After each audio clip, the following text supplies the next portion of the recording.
Оправдан е стравот на струмичките екологисти од браната што би се изградила за рудникот Иловица штука, не само заради можно уривање како во случајот со рударската брана во Бразил, каде згаснаа многу животи, но и заради неопходните анализи дали рудникот нема да му наштети на струмичкото поле, кое е огромен земјоделски потенцијал. Ова предупредување денеска доаѓа и од рударскиот еснав, првиот човек кој доаѓа од Бучим дури и со директен предлог како да се искористат тамошните наоѓалишта од 250 милиони тони бакарна руда.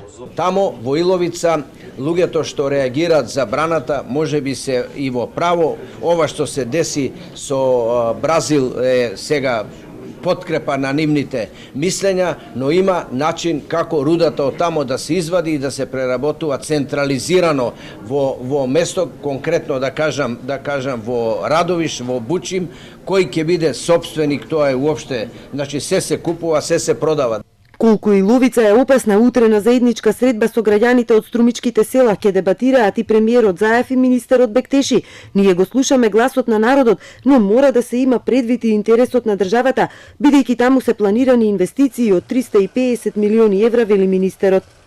Се додека ние не сме сигурни дека Иловица нема да ги исполни сите стандарди, посебно за животна средина, секако дека ние ќе засемаме одлука за тоа инвестиција да не се случи. Но истовремено треба да ги имаме во предвид дека ако се исполнуваат сите стандарди и со согласност на граѓаните, ние дали треба да продолжиме со таа инвестиција или не. На денешната средба концесионерите и власта ги соочија аргументите колкави концесии треба да плаќаат рудниците. Сега тие се 2% од годишните приходи и според владата се ниски, па со новиот тарифник кој ќе стартува од идната година, таа бара да се искачат на 3,5%, но за рударскиот сектор ова е превисоко. Да има некоја загарантирана ставка за државата која обезбедува практично екзистенција и на државните установи, а другиот дел да биде варијабилен зависно од тоа кој што експлоатира. Тој што експлоатира по богата руда нормално треба да плати повеќе.